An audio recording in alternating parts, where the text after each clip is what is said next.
Bonjour à tous, avec 2 ans de recul, je vais refaire une vidéo pour vous parler de la classe préparatoire. Cette vidéo sera différente de la première dans le sens où je vais vous en parler beaucoup plus précisément, c'est-à-dire concrètement qu'est-ce qu'on attend de nous en prépa, matière par matière.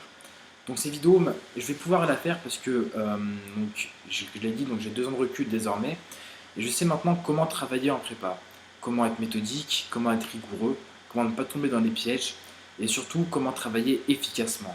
Et ça, c'est des choses qui vont être cruciales pour vous en prépa pendant 2 ans, c'est-à-dire gagner un maximum de temps et faire les choses correctement le plus rapidement possible. Ça, c'est quelque chose d'essentiel en prépa. J'aimerais d'abord vous dire que la prépa, c'est pas du tout quelque chose qui tue quelqu'un. Voilà, je suis encore en vie, je suis en bonne santé, je me sens bien, je suis en vacances maintenant, ça fait plaisir. Mais c'est sûr que ça prend du temps. Ça prend du temps, ça prend de l'investissement, ça prend de l'engagement, ça demande beaucoup de motivation et beaucoup de travail. Mais croyez-moi, quand on en sort, on est grandi. Vraiment, on apprend beaucoup de choses en prépa, on apprend sur nous-mêmes, on apprend sur la vie en général. Et c'est quelque chose de très enrichissant. C'est pour ça que, une fois de plus, avec 2 ans de recul, je vous encourage encore à faire l'effort d'y aller, parce que vraiment, c'est tout bénef. Voilà. Bon, je vais rentrer dans le vif du sujet. Il faut savoir qu'en prépa, vous avez, je crois qu'il y a 6 matières, il me semble bien, l'ESH, économie, sociologie, histoire, les mathématiques, la LV1, la LV2, pardon, la philosophie et les lettres. Voilà. Donc chaque matière a ses spécificités et ses attentes. Je vais commencer par une matière qui est très importante, certainement la plus importante quand on regarde les coefficients, qui est l'ESH. Donc l'ESH, économie, sociologie, histoire. Donc vous l'aurez deviné, c'est de l'économie avec de l'histoire. Donc c'est l'histoire économique. On va s'intéresser aux grandes théories économiques, mais également, surtout en deuxième année, aux choses beaucoup plus contemporaines, avec des chapitres qui sont très concrets, comme l'inflation, comme le marché du travail, comme la mondialisation, comme le chômage. Voilà, c'est vraiment des problématiques qu'on retrouve encore aujourd'hui. Et cette matière est à travailler tous les jours sans exception. Voilà. Euh, Moi, je préconise 1 heure et demie de travail par jour, l'ESH minimum. Donc, la grande question, c'est comment est-ce qu'on travaille l'ESH. Voilà. L'ESH, déjà, j'aimerais faire une petite remarque préalable, c'est que vous n'aurez jamais le temps et même les capacités d'apprendre tout par cœur. Voilà, le SH, c'est des milliers et des milliers d'informations, c'est beaucoup, beaucoup, beaucoup de pages à apprendre, c'est même qu'en fiche en ESH, il y a encore énormément d'informations à apprendre pour le SH. Donc il va falloir clairement faire un tri. Voilà, qu'est-ce que je garde, qu'est-ce que je ne garde pas, qu'est-ce que j'apprends par cœur, qu'est-ce que j'apprends vaguement. Voilà, c'est vraiment de la méthode en ESH. Donc, concrètement, comment est-ce qu'on travaille le SH? Euh, Moi, je l'ai travaillé sur 3 grands axes. Le premier axe, le plus important, je dirais, c'est la base de la base, vraiment c'est le fondement de la pyramide, si vous voulez, ça va être la connaissance du cours. Voilà, c'est-à-dire, vous travaillez votre cours, et ben, vous allez apprendre les grands axes, de quoi ça parle, quelques dates, les chiffres, voilà. Alors, en gros, concrètement, c'est savoir de quoi est-ce qu'on est en train de parler, pourquoi c'est important, et est-ce que tout ça on le retrouve aujourd'hui et sous quelle forme aujourd'hui. Pourquoi en gros on s'intéresse à ça. Voilà, ça c'est la question. Donc une fois que vous avez maîtrisé votre cours, ça c'est le premier axe. Le deuxième axe, ça va être la littérature économique. Donc là, j'entends par là tout ce qui est magazine économique, journal économique, tout ça. Donc ça, c'est vraiment des choses à lire. C'est vraiment un petit effort à faire en plus, car lire de la presse économique, ça va vous permettre en fait d'ancrer des idées dans votre tête et vraiment de revoir toutes les thématiques de votre cours sur un papier et utilisées en fait par des économistes euh, sur des thématiques actuelles. Voilà, je pense par exemple aujourd'hui au Brexit. C'est directement relié au chapitre sur l'Europe en ESH que vous verrez en deuxième année, au chapitre sur la mondialisation, en gros tout ce qui touche à pourquoi est-ce qu'il faut se libéraliser et pourquoi il ne faudrait pas plutôt voilà, faire du protectionnisme. Voilà, donc tout ça, c'est vraiment lié directement à votre cours et c'est toujours intéressant de le voir en pratique aujourd'hui avec des thématiques comme celles que je viens de vous présenter. Donc ça, c'est pour la presse économique. Donc je vous conseille bien sûr Alternative économique qui est un mensuel. Ils font souvent des grands dossiers, c'est très important de les ficher, de voir de quoi ça parle, etc. Il y a aussi les échos, bon ça c'est un quotidien, c'est un peu plus lourd, mais enfin, c'est quand même solide, donc vous pouvez y aller, il n'y a pas de souci. Bon, après il y a le monde aussi, bon, franchement, déjà focalisez-vous déjà sur les échos et alternatives économiques, c'est déjà pas mal. Un petit conseil aussi en plus qu'il n'y a pas grand monde, je pense, qui fait, mais c'est quand même très intéressant. Allez écouter des podcasts, voilà, sur l'iPhone tout simplement, vous allez dans podcast et vous tapez, en gros regardez dans économie, et il y a des podcasts économiques qui sont très intéressants, et en fait c'est toujours bien parce que c'est toujours les grands thèmes économiques qui reprennent, et on se rend compte en fait, année après année, que souvent comment dire, les sujets du concours sont basés sur l'actualité économique de l'année qui vient de s'écouler. Donc suivez, on ne sait jamais, ça peut tomber, ça serait sympa quand même pour le concours. Et donc la troisième chose sur laquelle j'aimerais insister pour travailler le SH, c'est de lire des livres. Voilà, c'est quelque chose que j'ai découvert en fait à la fin de la prépa, et c'est quelque chose en fait qui m'a beaucoup aidé pour les concours. Voilà, toute ma dissertation d'économie quasiment était basée sur mes lectures que j'ai faites durant le dernier mois de révision. Voilà, donc j'avais lu je crois trois quatre livres en fait euh, juste avant l'épreuve d'éco, et au final j'ai pu replacer tout ce que j'avais appris dans les livres, dans ma disserte. Pourquoi? Parce que c'était encore frais, et surtout parce que ça m'a permis d'ancrer mes idées, de bien voilà, me les rentrer dans la tête une bonne fois pour toutes, et ça c'est très important. Donc c'est pour ça que je vous conseille vraiment de lire un livre ou deux en fait en rapport avec votre thème à chaque fois. Exemple, vous travaillez sur la mondialisation, vous allez peut-être lire, je sais pas, La mondialisation n'est pas coupable de Paul Krugman. Voilà, donc plein de petits bouquins comme ça qui seront directement en lien avec votre thème. Bon, ça prend pas longtemps, ça prend quoi? Une petite demi-heure par soir, un petit quart d'heure si vous êtes fatigué.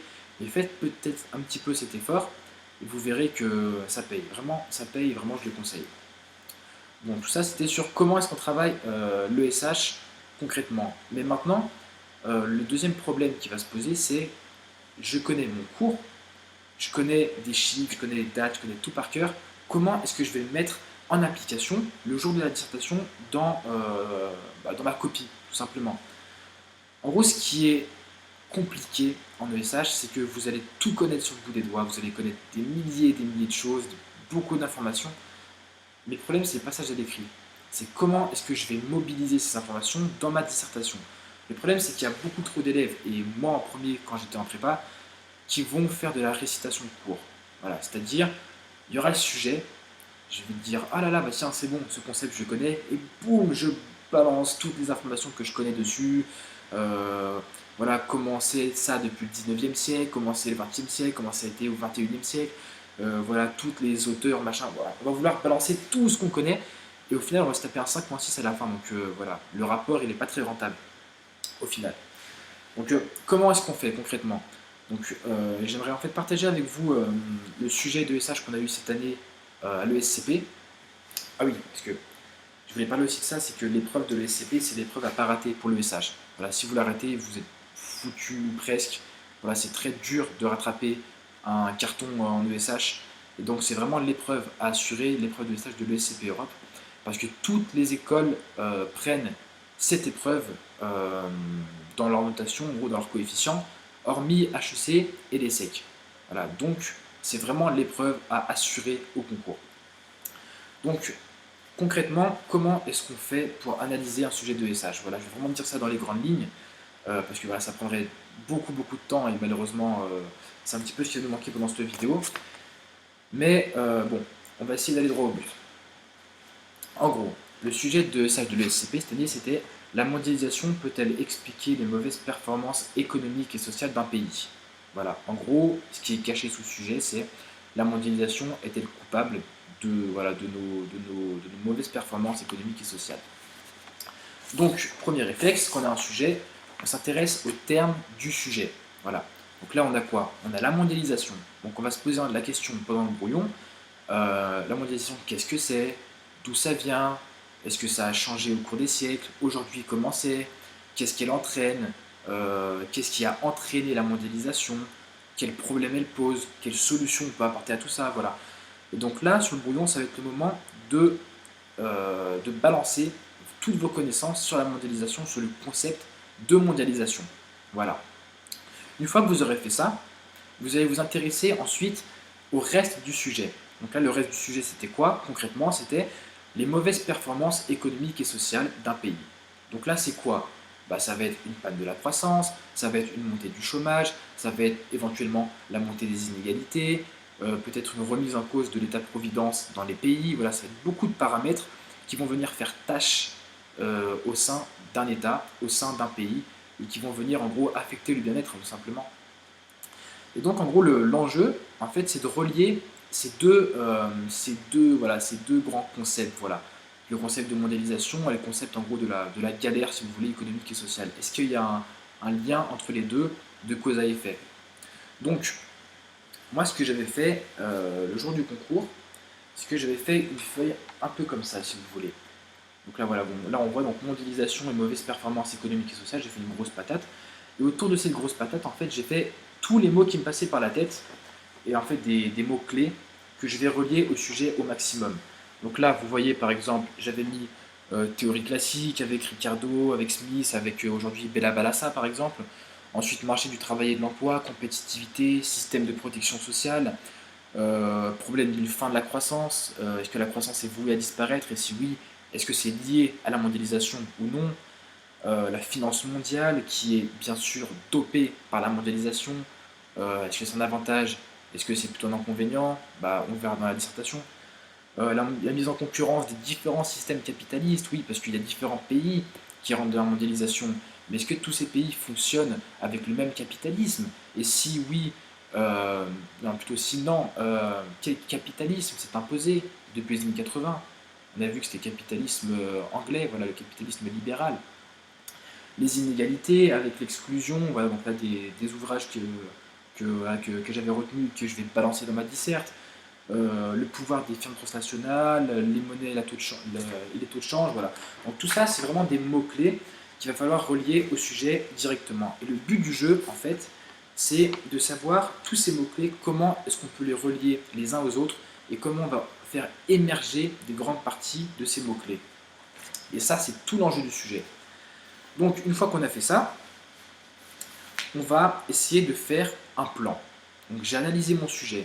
J'ai vu par exemple, ça je le sais parce que c'est mon cours, parce que c'est l'actualité économique, parce que voilà, c'est toutes les connaissances que j'ai emmagasinées en 2 ans de prépa. Je sais que la mondialisation, c'est une opportunité pour les pays.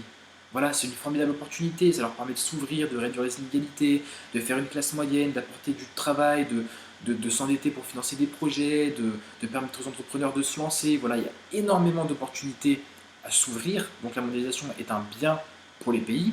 Donc ça, c'est paradoxal. Donc grand 1, il est paradoxal de parler d'une responsabilité négative de la mondialisation, tant la mondialisation, depuis le XVIIIe siècle, est une opportunité pour les pays qui l'adoptent, cette mondialisation. Donc là, on va balancer tous les arguments que je viens de citer, voilà, avec, on ne va pas oublier de citer voilà, des auteurs, des courants de pensée, si possible un petit graphique ou deux, voilà, mais si on n'en a pas, c'est pas forcément grave, mais voilà, on peut faire ça. Moi j'avais mis 0 graphique dans ma copie, ça ne m'a pas empêché d'avoir une bonne note, mais l'essentiel c'est vraiment d'appuyer toujours ces propos par des exemples, voilà. Il ne faut pas partir de la référence pour arriver à l'argument. C'est l'inverse. C'est l'argument. Voilà, en gros, c'est moi je pense ça, et en effet, tel auteur, il l'a aussi vu dans son ouvrage, machin, par exemple.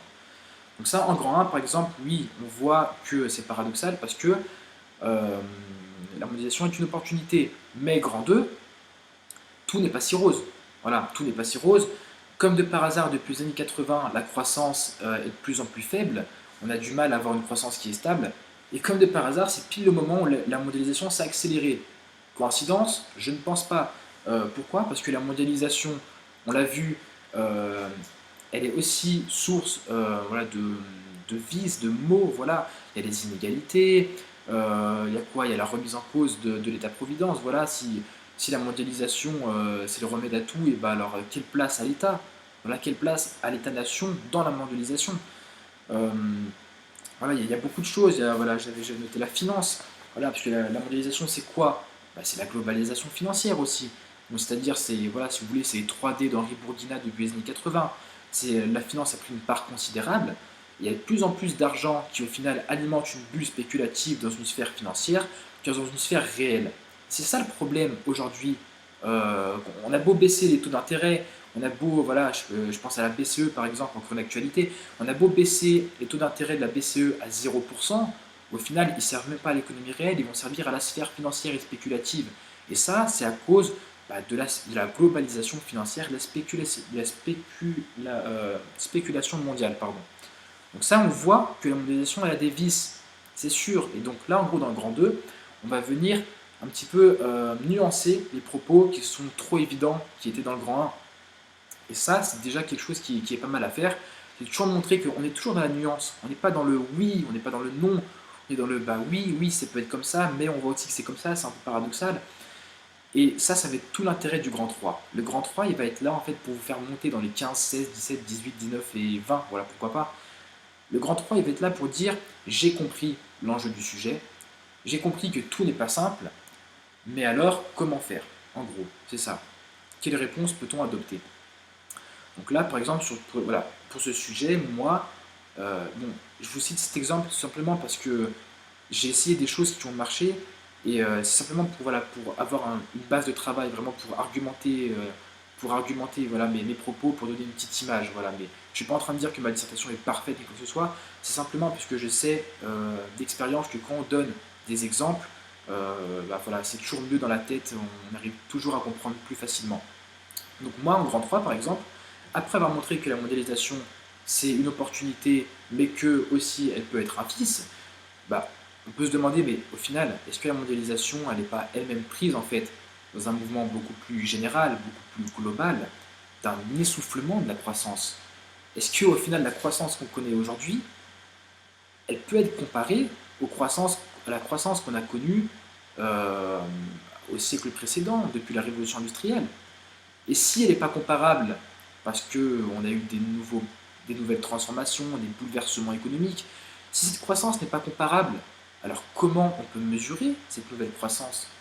Au final, est-ce que vraiment on n'a plus de croissance? Ou est-ce qu'on a de la croissance, mais simplement qu'on n'arrive pas à la mesurer parce qu'elle est d'un type qui est complètement nouveau, une nouvelle croissance dont on n'avait jamais vraiment entendu parler auparavant, voilà, avec l'Internet, avec tout ce qui est économie collaborative, avec, voilà, avec les plateformes collaboratives, avec des nouvelles sources d'énergie à coût zéro. Et là, on pense à Jeremy Rifkin avec son œuvre La nouvelle société du coût marginal zéro. Voilà, donc ça va être le grand 3. Le grand 3, ça va être, mais au final, est-ce que c'est la mondialisation qui est coupable? Ou est-ce que la mondialisation, en fait, c'est la victime? Voilà, coupable, victime. Est-ce que la mondialisation n'est pas victime elle-même d'un essoufflement beaucoup plus général d'un modèle capitaliste? Un modèle capitaliste qui vient justement commencer à mourir de plus en plus, pendant qu'il y en a un autre qui commence à naître, voilà, qui commence à s'imposer. Et là, on pense à l'économie collaborative, on pense à l'Internet, on pense à tout ça. Et tout ça, ça va venir enrichir votre copie et montrer que ça y est, vous avez compris le sujet et vous avez su dépasser les paradoxes du sujet. Voilà, donc là c'était simplement un petit exemple par rapport au concours. Et voilà, en gros concrètement, c'est ça qu'il faut faire, c'est vraiment passer du temps sur l'analyse du sujet. Ça c'est vraiment crucial en dissertation. Peu importe la matière à dissertation, analyser le sujet. La dissertation de SH, il faut savoir qu'elle dure 4 heures. Sur ces 4 heures, moi je recommande de passer au maximum, grand maximum, 2 heures sur le brouillon et de garder 2 heures pour la rédaction. Voilà, si vous pouvez faire 1h45 de brouillon, 2h15 de rédaction, c'est mieux. Pourquoi? Parce que comme je l'ai dit, la troisième partie, c'est celle qui va faire la différence avec les autres. Donc si vous êtes là à écrire de plus en plus vite pour bâcler votre copie, vous allez soit oublier des arguments, soit vous allez les mettre, mais ce sera tellement mal écrit que le correcteur ne va même pas la lire. Donc au final, mieux vaut passer du temps à écrire sa copie correctement que se dépêcher et bâcler et au final perdre des points parce que vous n'aurez pas su vous exprimer clairement. Donc voilà, donc ça c'était pour le SH. Le SH est une matière cruciale. Voilà. Donc j'aimerais parler maintenant d'une autre matière qui sont les langues. Donc les langues, LV1 et LV2, donc les coefficients respectifs, donc c'est de 5 pour la LV1 et de 3 pour la LV2. Donc la LV2, on comprend assez facilement que c'est pas la peine de passer 3 heures par jour à la travailler, vu qu'au final, le coefficient est assez faible par rapport à d'autres matières. Mais c'est pas à négliger non plus. C'est-à-dire que la LV1, c'est quand même coefficient 5. Voilà. Je vais vous parler un petit peu de l'épreuve. L'épreuve de langue, en gros, ça se divise en deux parties. Une partie traduction et une partie expression écrite. En traduction, ça va être de l'anglais vers le français et du français vers l'anglais. L'expression écrite, tout simplement, ça va être un texte à lire. Il y aura une question, vous devrez y répondre en 250 mots qui portera sur le texte. Et ensuite, vous aurez une question plus générale euh, qui fera appel à vos connaissances de civilisation, à laquelle vous devrez répondre en 250 mots. Ça, c'est pareil. Donc concrètement, comment est-ce qu'on travaille les langues? Donc, vos profs vont beaucoup vous parler de la civie. Voilà, la civie, apprenez la civilisation, apprenez les dates, apprenez l'histoire du pays.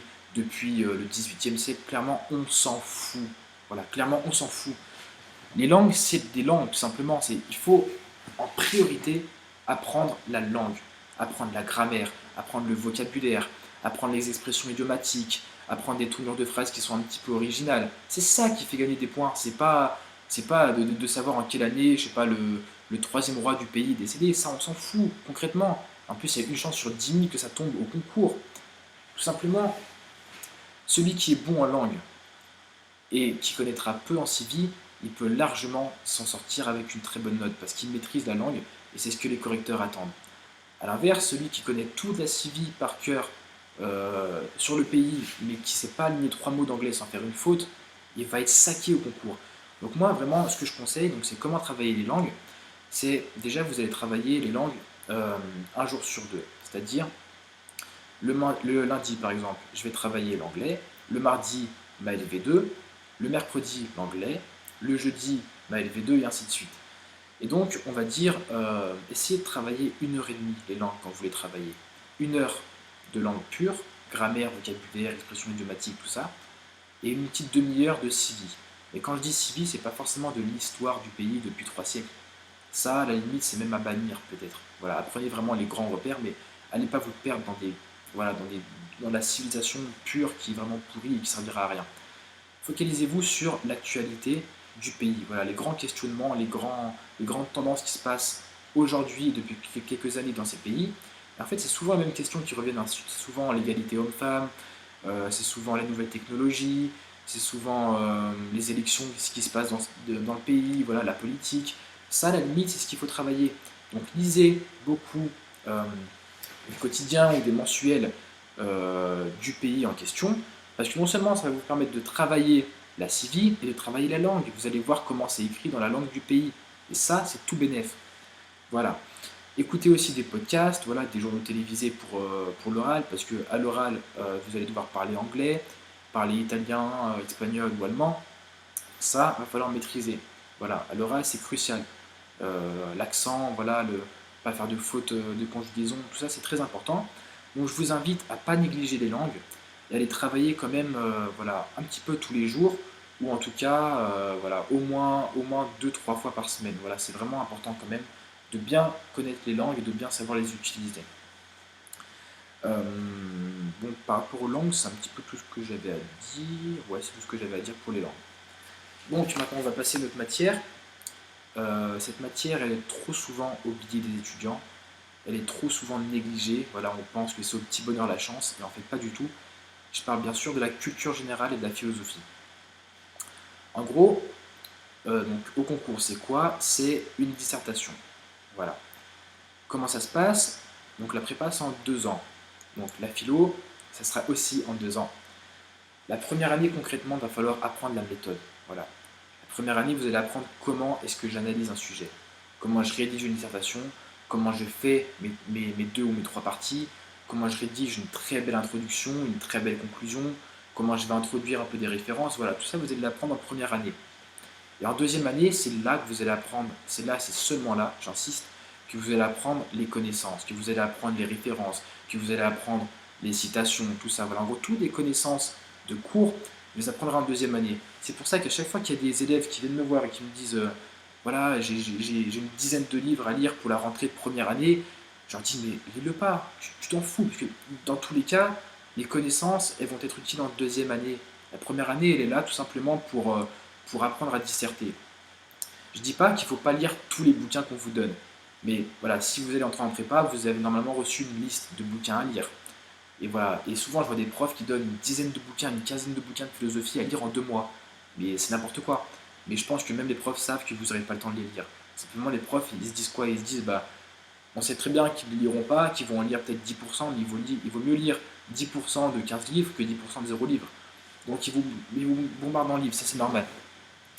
Tout ça pour vous dire que si vous n'avez pas le temps de lire tous les livres à lire pour la première année, il n'y a pas de souci. De toute façon, la première année, c'est la maîtrise de la méthode. Je le répète, c'est la méthode et la méthode. Les connaissances, de toute façon, elles vont être utiles en deuxième année. Par exemple, nous, en deuxième année, on travaillait sur le thème de la nature. C'est seulement en deuxième année qu'on a eu beaucoup de connaissances, de cours et des références sur la nature. En première année, on n'avait rien vu sur la nature. En tout cas, on n'a pas vu des références qui nous ont forcément servi pour la deuxième année. Bien sûr, il faut comme travailler sur des œuvres, voilà, savoir voilà, j'ai envie de dire les monuments de la philosophie, les Platon, les Aristote, les Épicure, tout ça, il faut connaître un minimum.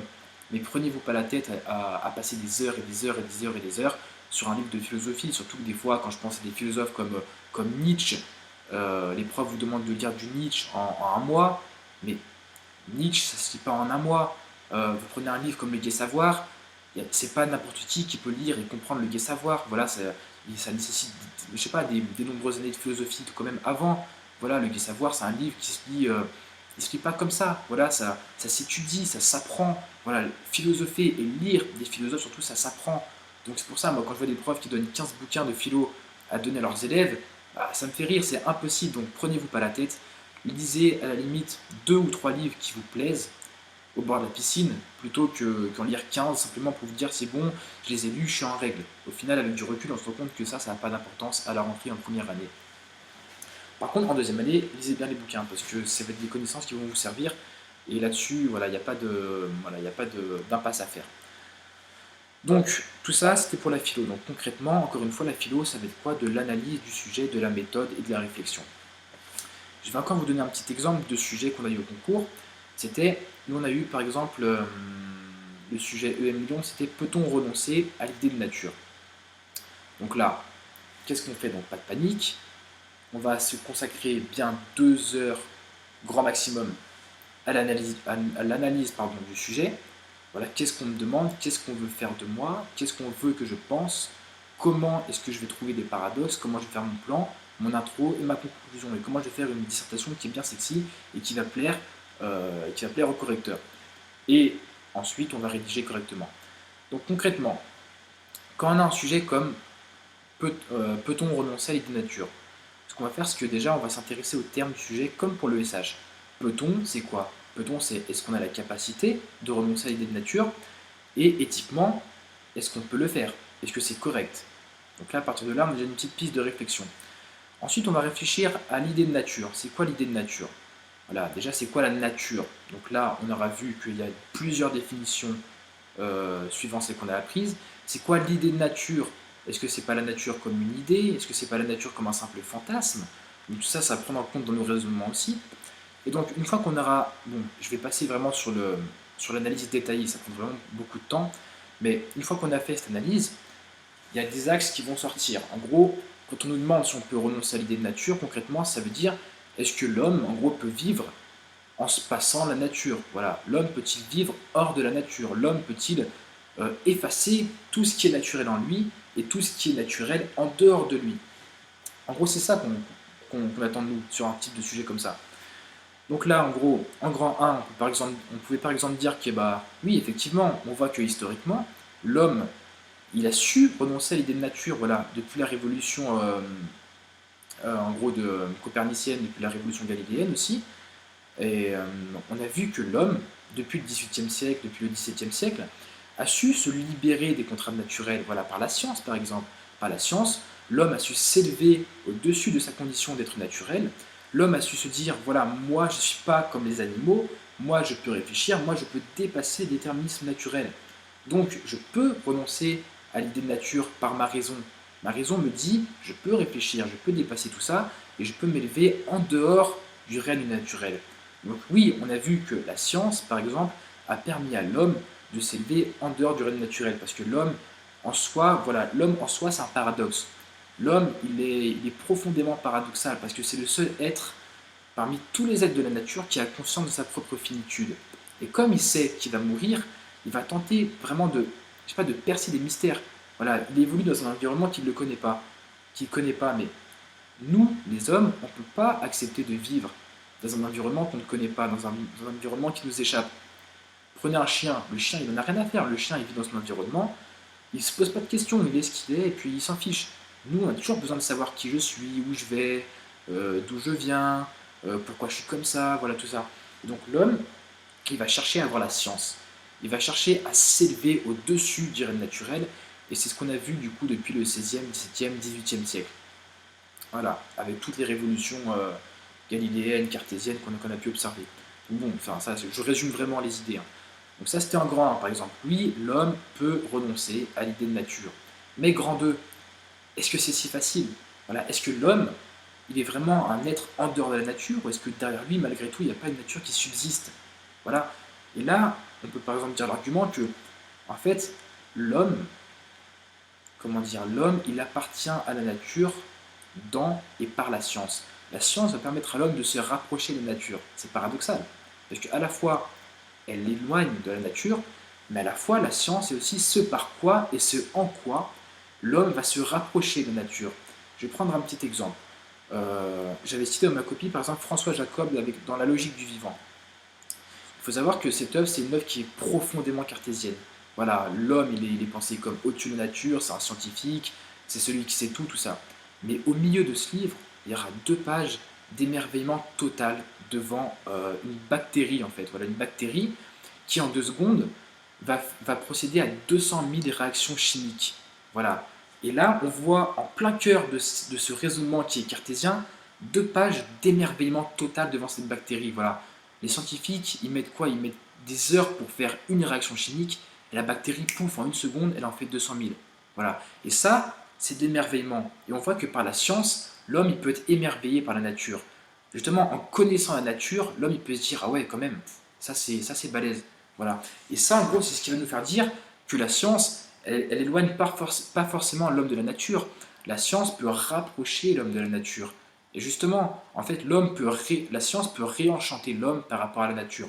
Voilà, en gros, ça c'était mon résumé du grand 2, si vous voulez. Il y avait d'autres arguments, mais en résumé, c'était ça. En gros, c'est le paradoxe. Voilà, l'homme, c'est un homme d'anti-nature qui se pense en dehors de la nature, mais paradoxalement, en se pensant en dehors de la nature, l'homme va revenir à la nature dans et par la science. Donc ça, c'est paradoxal. Et là, on fait émerger un paradoxe clé dans l'analyse du sujet. Et donc là, comme pour le SH, il va falloir trouver une troisième partie qui va venir faire la différence. Voilà. Quand je dis faire la différence, c'est-à-dire qu'on a vu le premier paradoxe, on va essayer d'aller encore plus loin. Donc là, par exemple, on peut jouer sur les termes du sujet. Voilà. L'homme peut-il renoncer, non plutôt, peut-on renoncer à l'idée de nature? Voilà. Idée de nature, nature, idée. C'est-à-dire, au final, peut-on renoncer à l'idée de nature?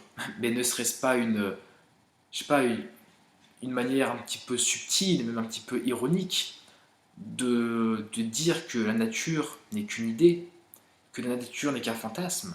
Voilà, l'idée de nature, au final, ne serait-ce pas la nature comme une simple idée? Et là, on renverse les termes du sujet, et ça va alimenter la troisième partie. Là, on montre au correcteur que on sait réfléchir en profondeur sur le sujet, mais aussi, on sait aussi réfléchir en surface, c'est-à-dire sur les termes du sujet, en les inversant, tout ça, en jouant vraiment sur les termes du sujet. Et c'est ça aussi disserter, c'est jouer sur les termes du sujet. Et donc en troisième partie, voilà, en gros, on montre que on a passé, je sais pas, on a passé 8, 9 pages à disserter sur qu'est-ce que c'est, comment dire, comment est-ce que l'homme peut se penser au sein de la nature, mais au final, est-ce que la nature existe réellement? Et là, on vient totalement remettre en question ce qu'on a vu pendant les 2 premières parties. Et c'est ça qui est bien, c'est que encore une fois, on trouve un paradoxe qu'on va encore essayer de dépasser. Et c'est ça qui est important en philosophie, c'est on a l'idée, on va essayer de la dépasser, et justement, et en dépassant cette idée, on montre qu'on a compris le paradoxe. En fait, on remet toujours tout en question, et c'est ça qui est bien. Et par contre, ça va vraiment fatiguer l'esprit. Voilà, c'est-à-dire, vous allez sortir des preuves de philo, au bout de 4 heures, vous allez être lessivé, vous en pourrez plus, mais c'est bon signe. Ça voudra dire que vous avez vraiment creusé les méninges, et c'est quelque chose de très positif. Voilà. Donc une copie de philo, comme une copie de SH, on dit qu'il faut faire environ ouais, voilà, 8 pages, environ 8 pages. Rassurez-vous, si vous voyez qu'au concours vous êtes vraiment inspiré et que vous commencez à taper du 12, 13, 14, 15 pages, voilà, c'est pas dans l'énoncé officiel du sujet, ça dit qu'il ne faut pas dépasser 8 pages, sauf si vous êtes vraiment inspiré, en gros, bah, sauf si la qualité de la copie le justifie.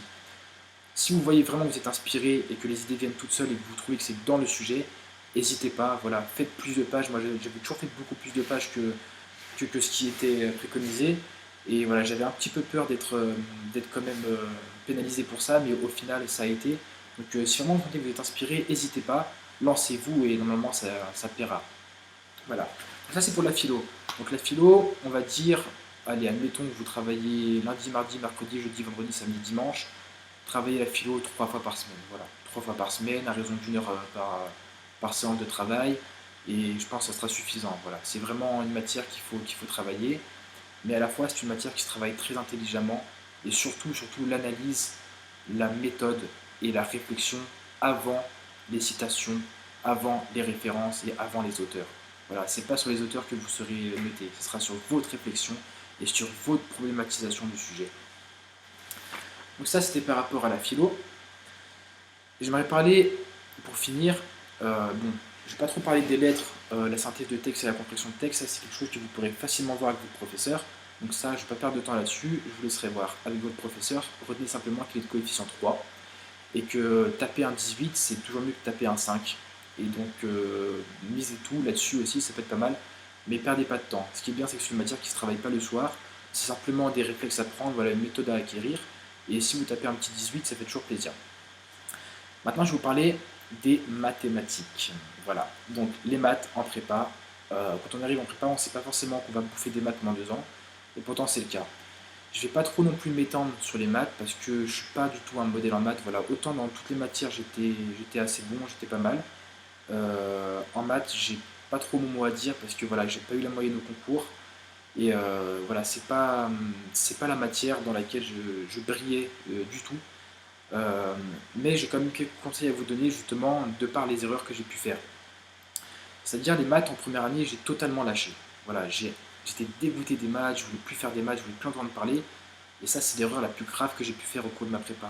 Si vous trouvez que les maths c'est trop dur pour vous, ne lâchez surtout pas. Accrochez-vous, prenez de cours particuliers vraiment parce que les maths, ça va être la matière vraiment cruciale avec le SH pour les concours. Pour info, si vous voulez taper les 5 premières écoles, il y a 2 épreuves de maths. Il y a les maths 1, on appelle ça, et les maths 2. L'épreuve de maths 2, c'est une épreuve c'est l'épreuve la plus dure des maths. Et donc, elle va venir complémenter les coefficients des maths 1.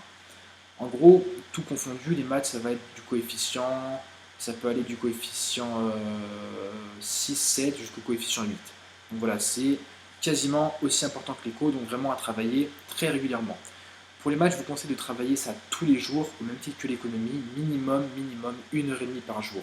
Apprenez tout d'abord votre cours, les formules, savoir de quoi le cours il parle, etc. Et ensuite, une fois que vous connaissez votre cours en profondeur, commencez à bouffer des exercices encore et encore et encore et encore. Et ensuite, quand vous serez chaud en deuxième année, à faire que des annales. Faites beaucoup, beaucoup, beaucoup, beaucoup d'annales, de la méthode, comment mon cours va me servir dans telle et telle situation. Commencez par les annales écrits comme EM Lyon et EDEC. Et ensuite, une fois que vous serez vraiment chaud là-dessus, attaquez-vous aux parisiennes. Voilà. Voilà. Donc moi je dis ça, mais les maths parisiennes, c'était pas pour moi. Voilà, j'ai pas géré les maths parisiennes. Les maths de l'EM et de l'EDEC, bah voilà, j'ai un petit peu mal aussi. Donc voilà, je vous donne des conseils, vraiment, parce que il y a des choses que j'aurais pu faire mieux pendant mes 2 années de prépa. Et je pense que vous, si vous y attaquez dès la première année, même dès le début de la deuxième année, vous pouvez vraiment, vraiment cartonner en maths. Et c'est vraiment quelque chose de bon. Voilà, les maths, il faut vraiment assurer les maths.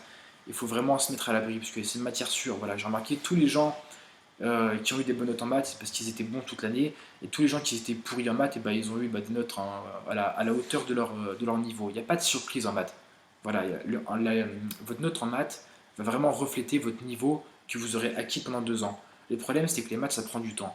Vous allez commencer à les travailler, les progrès vont venir vraiment petit à petit. Il faut être très patient pour apprendre à parler le langage mathématique.